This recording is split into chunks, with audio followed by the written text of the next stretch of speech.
Hello student, कैसे हैं आप सब। तो आज हम लोग लाए हैं मेटल एंड नॉन मेटल का एक बहुत ही इंपॉर्टेंट बहुत बहुत इंपॉर्टेंट टॉपिक। और बहुत मजेदार होने वाला है ये टॉपिक, एकदम कहानी जैसा है। क्या है? बिल्कुल एकदम कहानी जैसा है। तो इस टॉपिक का नाम है हमारा extraction of metal. Extraction of metal होता क्या है, इसके बारे में हम लोग यहाँ पर पढ़ेंगे।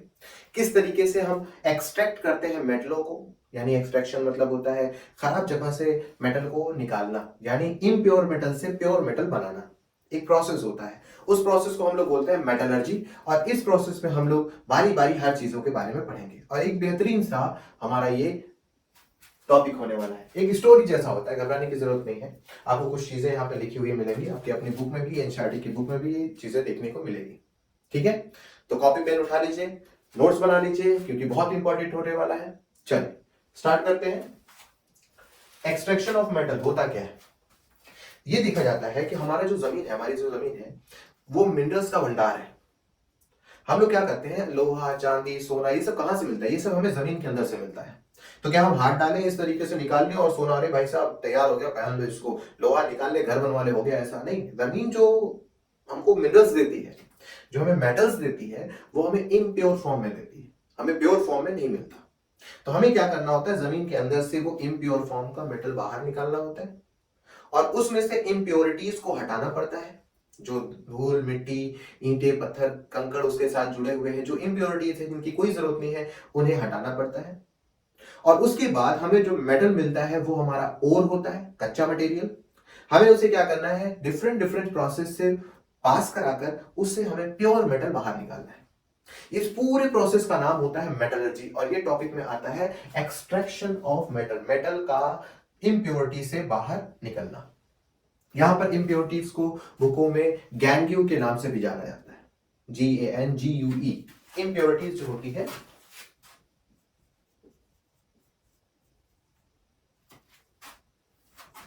इम्प्योरिटीज जो है उसको हम लोग गैंग्यू के नाम से भी जानते हैं, GANGUE। इसका मतलब क्या होता है, इम्प्योरिटीज।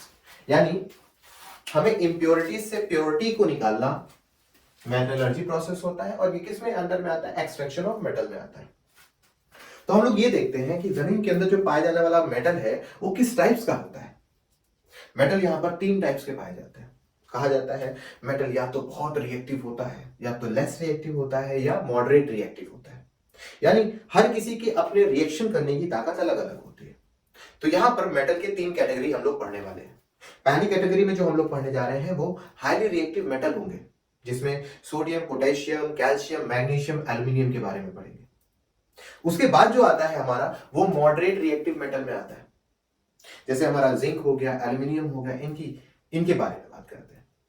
अगर हम बात करें मरकरी के बारे में, गोल्ड के बारे में, सिल्वर के बारे में, कॉपर के बारे में, तो ये हम लोगों का लेस रिएक्टिव मेटल में कैलकुलेट किया जाता है। तो हमें इन तीनों की कैटेगरीज को बारी बारी स्टडी करना है, और किस तरीके से क्या क्या वो प्रोसेस है जिससे हम इम्प्योर मेटल को प्योरिटी में कन्वर्ट कर सकते हैं, उनके बारे में हम यहाँ पे पढ़ेंगे। तो चलिए देखिए, चार्ट के हिसाब से हम लोग क्या पढ़ने वाले हैं। पहले हम लोग ओर के बारे में जानेंगे, ओर किस तरीके से पाई जा सकती है। तो ओर पाए जाने का तरीका क्या है कि अगर हम जमीन के अंदर से कोई मटेरियल को बाहर निकालते हैं, ठीक है, अगर हम कोई मटेरियल को बाहर निकालते हैं, मान के चलिए ये हमारा डस्टर है, ठीक है, हमने जमीन के अंदर इसको डाल दिया और हम इसे बाहर निकालते हैं।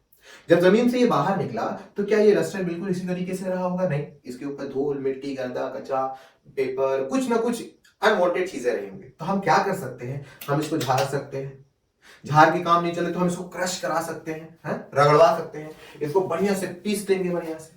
अब क्या करते हैं, हमें और जो होती है, जो हमारा इम्प्योरिटीज मटेरियल होता है, वो डिफरेंट डिफरेंट मेटल का होता है। मान के चलिए कि अगर वो लोहे का मिल गया तो हम क्या करेंगे, उसको खूब क्रश कराएंगे, खूब छोटा छोटा बारीक बारीक सा हिस्सा करेंगे, और उसे मैग्नेट के प्रोसेस से सेपरेट करेंगे।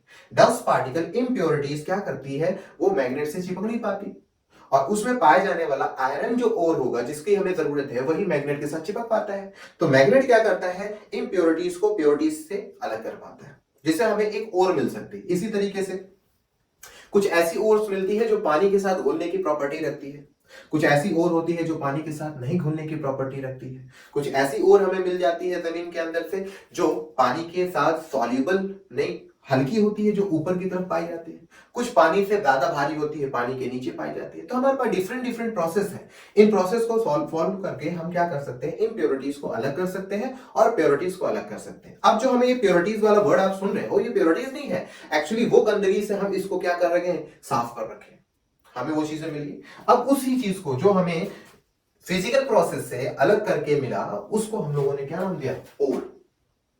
क्या नाम दिया, ओर। अब ओर देखिए कितने टाइप्स के हैं, ओर के बारे में बताया जा रहा है कि ओर है 3 टाइप्स की, या तो हाईली रिएक्टिव मेटल की ओर होगी, या मॉडरेटली रिएक्टिव मेटल की ओर होगी, या तो लेस रिएक्टिव मेटल की ओर होगी। क्या हो, अगर हाईली रिएक्टिव मेटल की ओर हो तो देखते हैं इसमें क्या करना होता है। जो हाईली रिएक्टिव मेटल की ओर होती है वो मोस्टली ये देखने को मिलती है 2 फॉर्म में, या तो वो मिलेगी आपको क्लोराइड फॉर्म में, या तो वो आपको मिलेगी ऑक्साइड के फॉर्म में। किस फॉर्म में, क्लोराइड के फॉर्म में या ऑक्साइड के फॉर्म में। अब यहां पर जो हाईली रिएक्टिव मेटल होंगे वो कौन कौन से हो सकते हैं, वो हो सकते हैं आपके पोटेशियम, सोडियम, मैग्नीशियम, एल्यूमिनियम। ये वो मेटल है जो हाईली रिएक्टिव मेटल की कैटेगरीज में पाए जाते हैं। इनमें से सोडियम, पोटेशियम और मैग्नीशियम, इनकी कैटेगरी पाई जाती है क्लोराइड में, और जो एल्यूमिनियम भाई साहब होते हैं, इनकी जो ओर मिलती है वो ऑक्साइड, यानी सोडियम, पोटेशियम और मैग्नीशियम, इनकी जो ओर होती है वो हमें मिलती है क्लोराइड फॉर्म में, जबकि एल्यूमिनियम की जो ओर होती है वो हमें मिलती है ऑक्साइड के फॉर्म में। अब हमारा काम क्या है, हमारा काम होता है किसी तरीके से मेटल के अंदर से ये क्लोराइड और एक ऑक्साइड को क्या कर दिया जाए, किसी तरीके से हटा दिया जाए और हमें प्योर मेटल मिल जाए। तो हमें क्या करना होता है, हमें एक प्रोसेस इस्तेमाल करना होता है जिसे हम बोलते हैं इलेक्ट्रोलिसिस का प्रोसेस। कौन सा प्रोसेस, इलेक्ट्रोलिसिस का प्रोसेस। हमें क्या करना होता है, हम इलेक्ट्रिसिटी, इस प्रोसेस में इलेक्ट्रिसिटी पास करते हैं। तो हमें क्या करना होता है, जरा देखिएगा, यहां पर हम ले लेते हैं NaCl, ठीक है, हम ले लेते हैं NaCl, ठीक है। NaCl लेने के बाद हम इसको मोल्टेन फॉर्म में ले लेते हैं, यानी हल्का सा इसके ऊपर मॉइस्चर पानी वाले डाल देते हैं, ताकि NaCl सॉलिड फॉर्म में है, इलेक्ट्रिसिटी कंडक्ट नहीं कर सकता तब तक जब तक ये अपने आयंस में टूट ना जाए। तो हम क्या करते हैं, इस पे थोड़ा सा पानी वाले का छिड़क के इसको मोल्टेन फॉर्म में लाते हैं, पिघला देते हैं, थोड़ा सा हल्का सा मेल्ट कर देते हैं। तो फिर क्या करते हैं, इसके ऊपर हम लोग इलेक्ट्रोलिसिस का प्रोसेस करते हैं, इलेक्ट्रोलिसिस का प्रोसेस, यानी बिजली देके तोड़ने के प्रोसेस का करते हैं। अब ऐसी सूरत में क्या होता है, NaCl अपने हिस्से में टूटता है, Na पॉजिटिव बनाता है और Cl क्लोरीन गैस यहां से निकल जाती है। अब ये प्रोसेस करते वक्त हम लोग एक सेटअप तैयार करते हैं जिसे इलेक्ट्रोलिसिस का सेटअप बोलते हैं, इलेक्ट्रोलाइट या इलेक्ट्रोलिसिस का सेटअप करते हैं। अब इसमें क्या करना होता है, हमें एक कैथोड और एनोड का टर्मिनल तैयार करना होता है, सॉल्यूशन लेना होता है, इलेक्ट्रोलाइट, इलेक्ट्रिसिटी उसमें पास करनी पड़ती है। तो क्या देखने को मिलता है, NaCl अपने हिस्से में टूटता है और सोडियम जो कि पॉजिटिव चार्ज है हमें किस टर्मिनल पे दिखाई देता है, कैथोड टर्मिनल पे, जो कि नेगेटिव चार्ज है। क्लोरीन के ऊपर नेगेटिव चार्ज है, वो हमें कहां से निकलता हुआ दिखाई देता है, बबल के फॉर्म में एनोड टर्मिनल से निकलता हुआ ये दिखाई देता है। इसी तरीके से हम लोग इसके बारे में, सोडियम हो गया हमारा, मैग्नीशियम, पोटेशियम, इनको भी क्या कर सकते हैं, सेपरेट कर सकते हैं। अब बात आई हमारी एल्यूमिनियम की, जरा इसे नोट कर लीजिएगा, यहां मिटा देते हैं,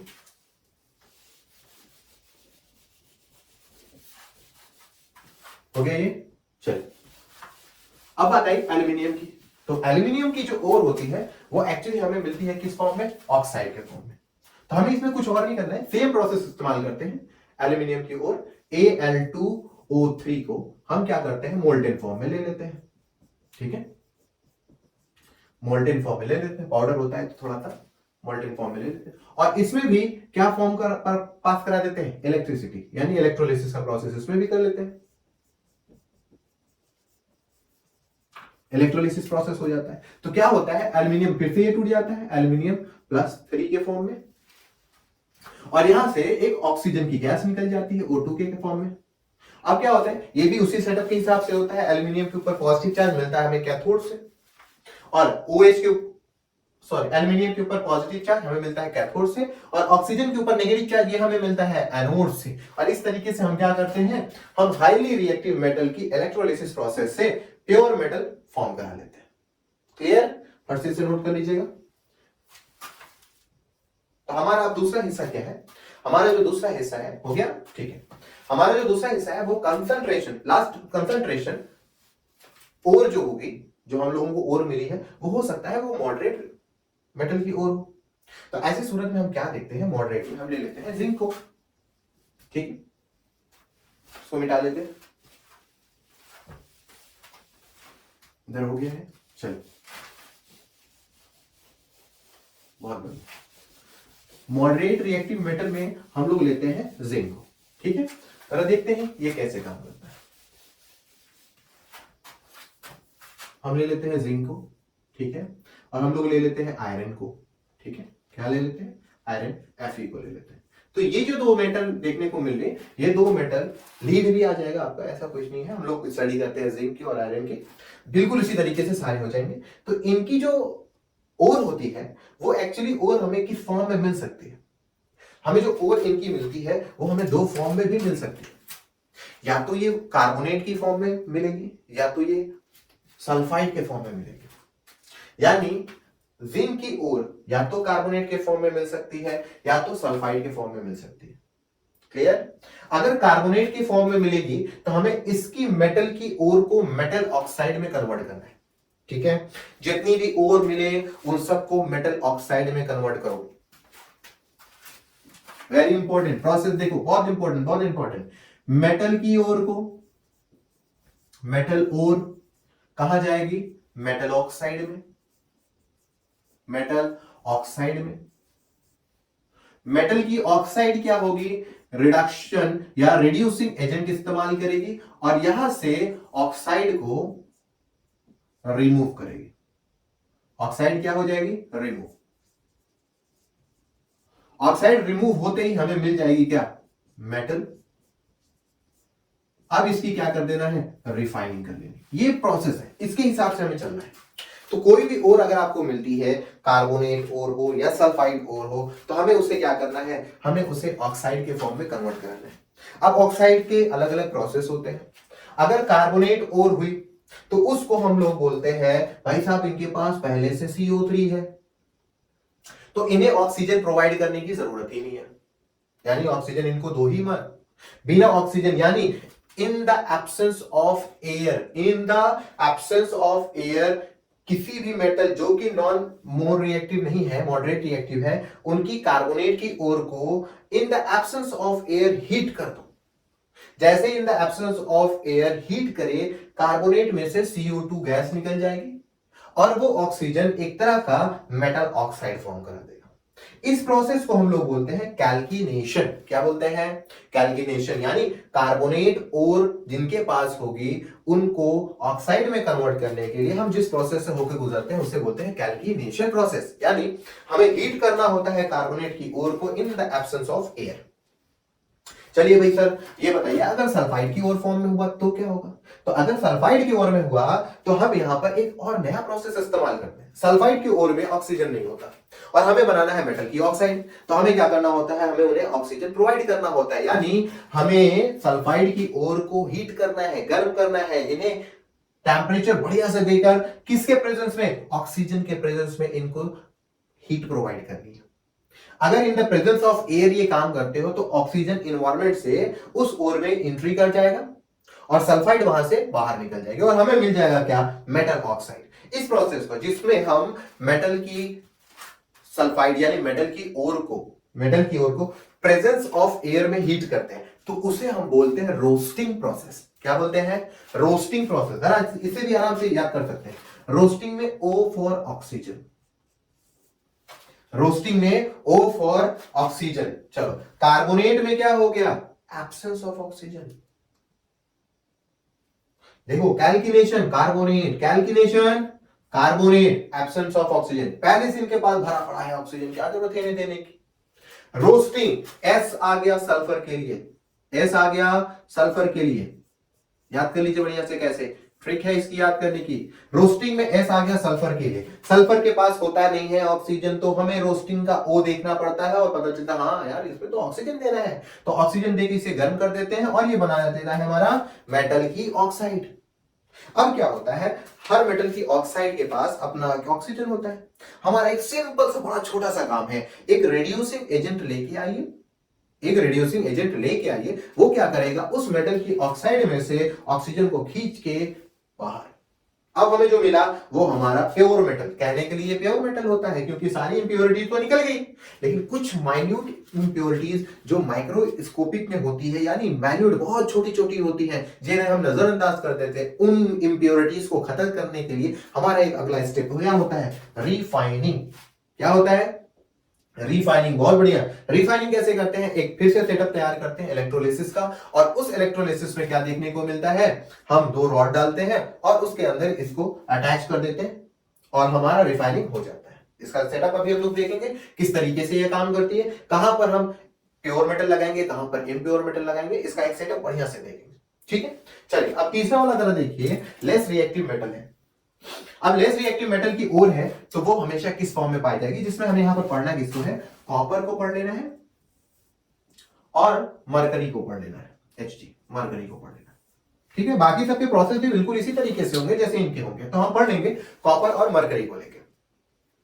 कॉपर और मरकरी की जो ओर होती है वो हमेशा यहां पर किसकी फॉर्म में मिलती है, सल्फाइड ओर के फॉर्म में मिलती है।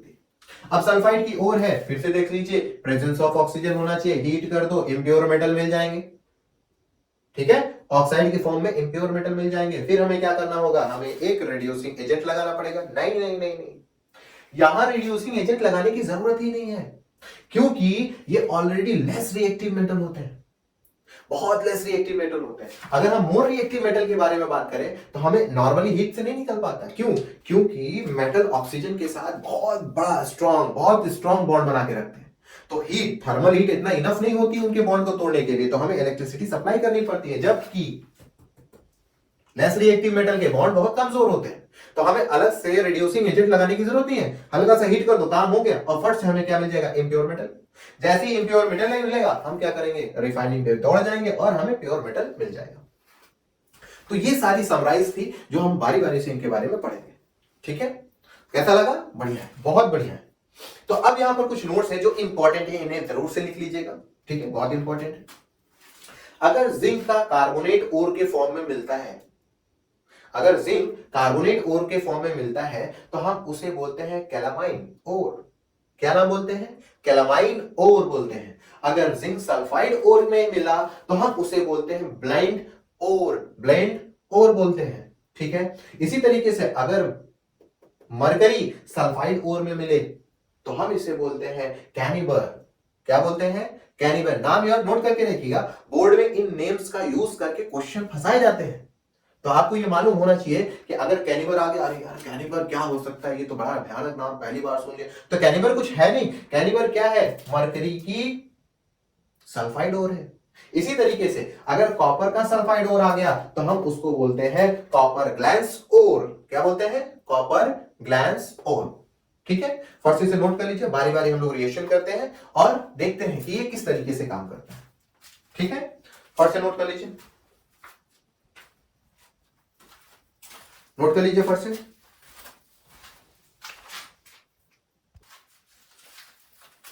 तो चलिए पहले हम लोग पढ़ लेते हैं, मोर रिएक्टिव मेटल के बारे में हो गया, हम लोगों ने देख लिया यहां पर 2 रिएक्शन करके।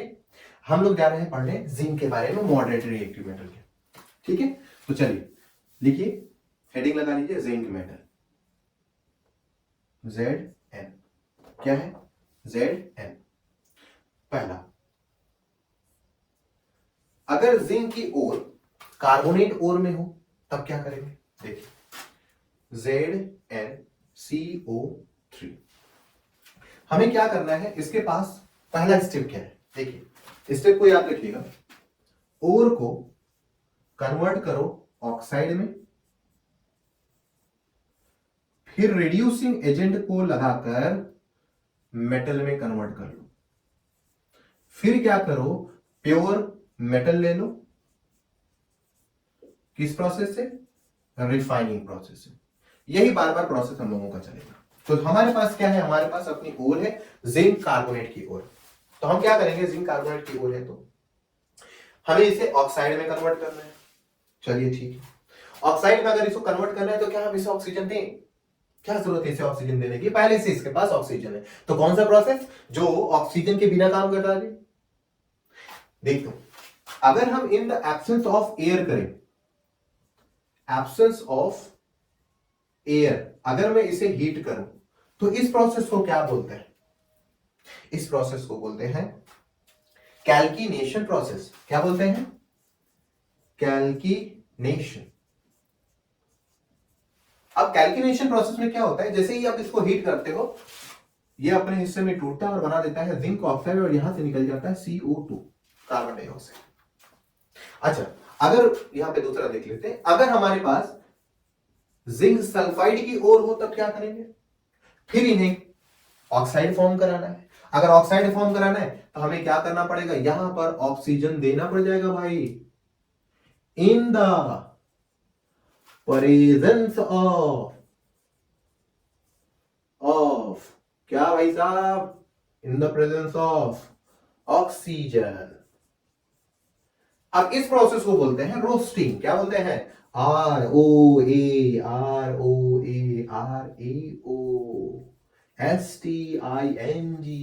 Roasting process. ROSTING क्या बोलते हैं? रोस्टिंग। रोस्टिंग रोस्टिंग प्रोसेस बोलते हैं। अब इस रोस्टिंग में क्या होता है? ठीक है, रोस्टिंग में क्या होता है? ऑक्सीजन के प्रेजेंस में ये काम होता है। ठीक है, अब ऑक्सीजन के प्रेजेंस में इनको क्या कर दिया गया? इनको हीट कर दिया गया। जैसे ही आप इसको हीट करते हैं, सल्फर ऑक्सीजन के साथ कंबाइन होकर बाहर निकल जाता है। सल्फर ऑक्सीजन के साथ कंबाइन होकर बाहर निकल जाता है? नहीं, बिल्कुल गलत। क्योंकि ऑक्सीजन तो यहां पर एंट्री करेगा, सल्फर यहां से निकल लेगा, तो बनेगा क्या? ZNO प्लस सल्फर गैस बाहर निकलेगा। तो हमें क्या मिला? हमें मेटल की ऑक्साइड, यहां पर भी मेटल की ऑक्साइड। अब दोनों मेटल की ऑक्साइड के पाने का अलग अलग तरीका है, डिपेंड करता है कि उनका ऑकरेंस किस नेचर का है इन ओर में। अगर उनका कार्बोनेट ओर है, कैल्किनेशन प्रोसेस से हम काम करेंगे। अगर सल्फाइड ओर है तो रोस्टिंग प्रोसेस से हम आगे काम करेंगे। अब क्या होता है, देखिए नेक्स्ट प्रोसेस। अगर हमारे पास हमारी मेटल की ऑक्साइड मिल जाए, तब ऐसी सूरत में क्या होता है? मेटल की ऑक्साइड, दूसरा स्टेप, मेटल की ऑक्साइड में हम लोग क्या कर देते हैं? एक रिड्यूसिंग एजेंट का इस्तेमाल करते हैं। किसका? रिड्यूसिंग एजेंट का इस्तेमाल करते हैं। अब रिड्यूसिंग एजेंट क्या होता है? रिड्यूसिंग एजेंट वो होता है जो किसी चीज को रिड्यूस करा सके। तो यहां पर देखो क्या देखने को मिला, हम जो लेते हैं रिड्यूसिंग एजेंट वो होता है कार्बन। कार्बन क्या करता है? एज अ रिड्यूसिंग एजेंट का रोल प्ले करता है। ऐसी सूरत में कार्बन इस ऑक्सीजन को घसीट के अपने पास ले लेता है और बोलता है, जिंक भाई साहब आप अकेले हो, अकेले ही रहो और हम चले कार्बन मोनोऑक्साइड बनाने। इस तरीके से जिंक बाहर निकल जाता है। सेम प्रोसेस यहां पर भी होता है। हम क्या कर सकते हैं? जिंक ले लेते हैं, ऑक्साइड ले सकते हैं, और यहां पर भी कार्बन को हम इस्तेमाल करके, सेम प्रोसेस है, कोई अलग सा प्रोसेस नहीं, सेम प्रोसेस है। इसमें क्या कर लेते हैं? हम ले लेते हैं जिंक, अलग हो गया, और ये निकल पड़े भाई साहब अपनी दुनिया में मस्त होने, क्या बन के? कार्बन मोनोऑक्साइड बन के। अब ये जो हमें मिला है ये हमारा मेटल, देखने पे लगेगा कि ये प्योर मेटल है, पर प्योर मेटल नहीं है, इसमें कुछ इंप्योरिटीज पाई जाती है। अब उस इंप्योरिटीज को खत्म करने के लिए हमारा अगला प्रोसेस होता है रिफाइनिंग प्रोसेस। कौन सा प्रोसेस? रिफाइनिंग। फट से नोट कर लीजिए जरा इसे, फट से नोट कर लीजिए। बहुत बढ़िया, हो गया नोट। चलिए, तो हमें क्या करना है इसके आगे? रिफाइनिंग प्रोसेस का इस्तेमाल करना है। अब रिफाइनिंग क्या होता है? हम इलेक्ट्रिसिटी देकर, हम इलेक्ट्रिसिटी देकर एक मेटल में से उनकी इंप्योरिटीज को बाहर निकालते हैं और एकदम प्योर मेटल को अपने अंदर उठा लेते हैं।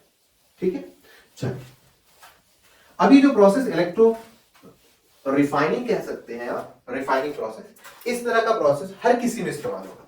तो मैं यहां पर एक कॉमन आपको बता दे रहा हूं, ठीक है, और वो बिल्कुल उसी तरीके से सबके साथ होगा। तो मैं एक मेटल उठाता हूं, आप जिंक मेटल भी उठा सकते हैं, है ना, आप आयरन मेटल भी उठा सकते हैं। तो मैं यहां पर मेटल उठा रहा हूं कॉपर, ठीक है, कॉपर मेटल उठा रहा हूं। अभी इसकी रिफाइनिंग देख लेते हैं। हम लोग बात करते हैं किसके बारे में, कि ये कैसे मेटलर्जी के प्रोसेस में आगे बढ़ा है, इसके बारे में आपसे देखते हैं, लेकिन सेटअप देख लेते हैं कैसे ये काम करता है। चलिए अगर जिंक का देखें, चलिए जिंक का लगाते हैं। जिंक हमें मेटल मिल गया। अब हमें क्या करना होता है, बहुत ध्यान से, इंपॉर्टेंट हिस्सा, वेरी इंपॉर्टेंट पार्ट, रिफाइनिंग करना है। हमने क्या कर दिया, रॉड डाल दिया, ठीक है, रॉड डाल दिया इसके अंदर। उसके बाद इसे कनेक्ट कर दिया हाई वोल्टेज बैटरी के साथ। इसके साथ हाई वोल्टेज बैटरी के साथ कनेक्ट कर दिया ताकि पावर इसको ज्यादा मिल सके और काम फर्स्ट क्लास, रुके नहीं। हाई वोल्टेज बैटरी के साथ कनेक्ट कर दिया गया, प्लस हो गया माइनस हो गया भाई साहब यहां पर। और क्या करते हैं, इसके अंदर हम लोग ले लेते हैं सॉल्यूशन। क्या ले लेते हैं, सॉल्यूशन। क्या लेते हैं, सॉल्यूशन ले लेते हैं भैया इसके अंदर। और ये सॉल्यूशन होगा किस चीज का, ये डिपेंड करता है भाई साहब आप क्या लेके आ रहे हो। अगर आप जिंक मेटल लेके आ रहे हो तो इस सॉल्यूशन को इलेक्ट्रोलाइट करो, किससे, जिंक नाम के नमक से। और वो नमक कौन हो सकता है, जिंक सल्फेट हो सकता है भाई साहब। बोलिए क्या हो सकता है, जिंक सल्फेट हो सकता है। चाहो तो इसमें थोड़ा सा फ्यू ड्रॉप्स ऑफ H2SO4 भी डाल सकते हो। क्या, थोड़ा सा, very small amount, small amount, small amount. क्यों ऐसा किया जाता है, क्योंकि ताकि इलेक्ट्रिसिटी का फ्लो एकदम फर्स्ट क्लास बना रहे। चलिए अब जरा ध्यान दीजिएगा, जिंक मेटल हमारा क्या है, इम्प्योर। हमें चाहिए क्या, प्योर। हमारा रॉड एक हिस्सा है पॉजिटिव, चलिए भैया पॉजिटिव, दूसरा हिस्सा है नेगेटिव, चलो भैया नेगेटिव का नाम हो गया कैथोड, और पॉजिटिव का नाम बोलो भाई साहब, एनोड। क्या नाम होगा इसका, एनोड, ठीक है। तो अब हमें क्या करना होता है, हमें इम्प्योर मेटल से प्योर मेटल बनाना पड़ता है।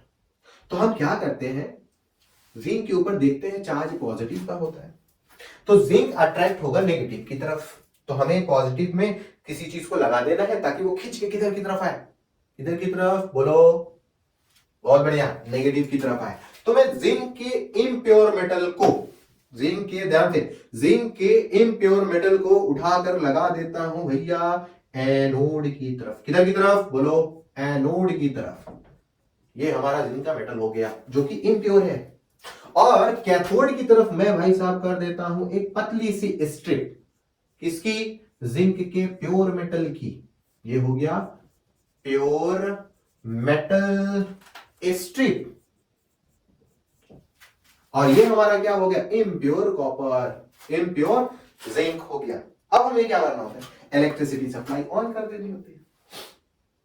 अब इसके पास जो जिंक के पॉजिटिव चार्ज है वो पॉजिटिव से रिपल करके भागेंगे किधर की तरफ भाई, किधर की तरफ, कैथोड की तरफ। और कैथोड से जाकर यहां पर क्या करने लगेंगे, चिपकना शुरू कर देंगे इस तरीके से।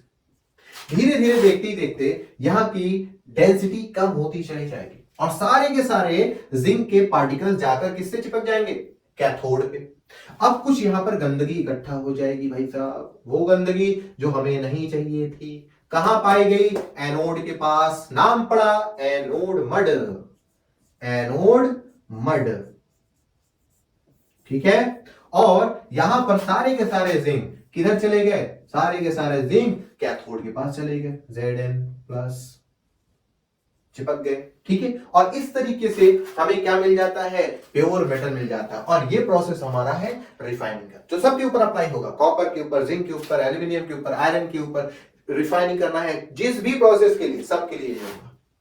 हमें क्या करना होगा, इम्प्योर मेटल को एनोड की साइड लगाओ, इम्प्योर मेटल को एनोड के साइड लगाओ, प्योर मेटल की मेटल स्ट्रिप को कैथोड के साइड लगाओ। सॉल्यूशन ले लो, इलेक्ट्रोलाइट सॉल्यूशन होना चाहिए उसी मेटल की सॉल्ट का। थोड़ा सा अगर सॉल्यूशन और इलेक्ट्रोलाइट बनाना है तो उसके अंदर कोई एसिड डाल दो, थोड़ा सा, बहुत ज्यादा भर नहीं देना है, थोड़ा सा एसिड डाल दो ताकि चार्जेस फ्लो बहुत तेजी से करने लगे। और जैसे ही आप करंट को पास करते हो, देखते क्या हो, एनोड के नीचे कुछ कचरा इकट्ठा हो रहा है और उस कचरे को हम बोलते हैं एनोड मड। और इस तरीके से हमें जिंक इम्प्योर मेटल से प्योर में जाता हुआ दिखाई देता है और इस तरीके से हम मेटल को प्योर कर पाते हैं और ले लेते हैं, ठीक है। चल इसे नोट कर लीजिए फट से, बहुत इंपॉर्टेंट हिस्सा है कि हमें ये एनोड मड कहां मिलता है, इम्प्योर मेटल कहां पे लगाना है, प्योर मेटल कहां पे लगाना है, ये सारी बहुत इंपॉर्टेंट चीजें, ठीक है। चल नोट हो गया? चलिए बेटा, अब अगला हिस्सा जो है हमारा, जो बहुत इंपॉर्टेंट है ना, बहुत इंपॉर्टेंट है, हेडिंग में लगा लीजिएगा, इसी के अंदर में आता है, लेकिन नोट्स में या हेडिंग में एक मार्क लगा लीजिएगा, स्टार लगा लीजिएगा, ठीक है? चलिए स्टार लगा लीजिए, स्टार भाई साहब, चलो भैया चमक जाओ, स्टार भाई साहब। क्या है स्टार? अगर हमें किसी तरीके से आयरन की ओर मिल जाए, बोले भाई इसकी ओर, आयरन की ओर मिल जाए, तब ऐसी सूरत में हम उसका क्या करें? जैसे Fe2O3 मिल जाए तो क्या करें भैया? आयरन थर्ड लिया गया यहां पर, आयरन थर्ड। अगर Fe2O3 मिल जाए तो हम क्या करें? एक तो पहले से ही ऑक्साइड के फॉर्म में, तो हमें क्या करना है, एक रिड्यूसिंग एजेंट, ऑक्साइड हो मेटल लाने के लिए रिड्यूसिंग एजेंट का इस्तेमाल करते हैं। ध्यान रखिए, आयरन को रिड्यूस कराना है और उसका ऑक्सीजन खींचना है, तो यहां पर हम लोग इस्तेमाल करते हैं स्पेशल तरह का रिड्यूसिंग एजेंट जिसे बोलते हैं एल्यूमिनियम। और बहुत इंपॉर्टेंट बात है, एल्यूमिनियम जो हम यहां लेते हैं वो पाउडर फॉर्म में लेते हैं। किस फॉर्म में लेते हैं? पाउडर के फॉर्म में लेते हैं, ठीक है? चलिए भैया बहुत बढ़िया है। इसको क्या कर देते हैं? हीट कर देते हैं, थोड़ा सा गर्म कर देते हैं, आग लगा देते हैं, और ऐसा देखने पे मिलता है कि ये प्रोडक्ट हमारा बनता है Al2O3, और यहां पर भाई साहब Fe कूदने लगते हैं, आयरन मिल जाता है। इस रिएक्शन में बहुत ज्यादा tremendous amount of heat, tremendous मतलब बहुत ज्यादा अमाउंट ऑफ हीट यहां से निकलती है, एक्सेस अमाउंट ऑफ हीट निकलती है, बहुत भयानक हीट निकलती है, जिससे हमारा लोहा जो होता है वो मोल्टेन फॉर्म में पाया जाता है। आपको मालूम है लोहे को पिघलने का टेम्परेचर सबसे हाईएस्ट होता है, बहुत होता है, 1500 डिग्री टेम्परेचर के आसपास में पहुंच जाता है, फिर भी ये मोल्टेन फॉर्म में हो जाते हैं, यानी एक्सेस अमाउंट में क्या होती है? हीट इवॉल्व होती है, यहां से क्या निकलता है? यहां से हीट निकलती है, बहुत ज्यादा ट्रिमेंडस अमाउंट में हीट निकलती है। इसलिए इस रिएक्शन को बोलते हैं थर्माइट रिएक्शन। नोट कर लीजिए, इस रिएक्शन को बोलते हैं थर्माइट रिएक्शन। क्या रिएक्शन? Thermite reaction. किस रिएक्शन को बोलते हैं? जिसमें आयरन की ऑक्साइड को एल्यूमिनियम पाउडर के साथ रिएक्ट किया जाता है, रिएक्ट का मतलब उसे हीट किया जाता है, जलाया जाता है, और एल्यूमिनियम की ऑक्साइड आयरन मोल्टेन फॉर्म में और हीट ट्रेमेंडस अमाउंट में निकलती है, उसे हम बोलते हैं थर्माइट रिएक्शन। थर्माइट मतलब हीट निकलने वाला रिएक्शन, ठीक है? बहुत इंपॉर्टेंट है, इसे फट से नोट कर लीजिए। चलिए बढ़िया से नोट कर लीजिए, इसे हो गया, नोट कर लीजिए फट से, बहुत इंपॉर्टेंट हिस्सा है।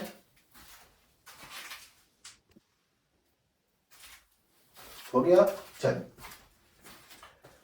तो हमारा ये हो गया हमारा मॉडरेट रिएक्टिव मेटल के बारे में। अब बात करते हैं लेस रिएक्टिव मेटल के बारे में। लेस रिएक्टिव मेटल में हम मरकरी को देख लेते हैं, है ना? कॉपर भी बिल्कुल उसी तरीके से होगा, दोनों के प्रोसेस सेम होते हैं। मरकरी मेटल के बारे में यहां पर देख लेते हैं। देखिए, मरकरी जो होती है Hg, वो हमें मिलती है सल्फाइड ओर के फॉर्म में, और सल्फाइड ओर में होने की वजह से मरकरी को बोला जाता है कैनिबर ओर। क्या बोला जाता है? कैनिबर की ओर। अब इसमें देखो क्या करना है, मेटल की ऑक्साइड हो या फिर ओर को क्या किस में कन्वर्ट करना है? ऑक्साइड में कन्वर्ट करना है। तो हमारी ओर यहां पर सल्फाइड के फॉर्म में है, तो हमें क्या करना है? इसे ऑक्साइड के फॉर्म में कन्वर्ट कर लेना। तो प्रोसेस होगा हमारा, भाई साहब बोलिए क्या? रोस्टिंग, ROAST भाई साहब, रोस्ट करके खा जाओ, रोस्टिंग, ठीक है? रोस्ट कर देंगे, थोड़ा सा आग उग लगा के एकदम बढ़िया से तड़का मारेंगे, क्या देखने को मिलता है? ऑक्सीजन एंट्री मार देता है, किसके पास? बोलो, मरकरी भाई साहब के पास, और सल्फर बहन जी निकल के भाग लेती है। सल्फर यहां से क्या कर जाती है? बाहर की तरफ निकल जाती है और बनाती है FO2 गैस। चलो भैया निकल लो, उड़ जाओ, ठीक है? अब यहां पर क्या होता है, हमें क्या करना है? हमें हमारी मिल गई क्या? HgO नाम की मेटल की ऑक्साइड मिल गई। चलो भाई ठीक है। अब हमारा काम क्या था? एक रिड्यूसिंग एजेंट लगाना और मरकरी ऑक्साइड में से ऑक्सीजन को निकाल लेना। ध्यान से, हमारा काम है जब कोई ऑक्साइड मिल जाए तो रिड्यूसिंग एजेंट इस्तेमाल करो और हम उससे मेटल से फॉर्म करा लो।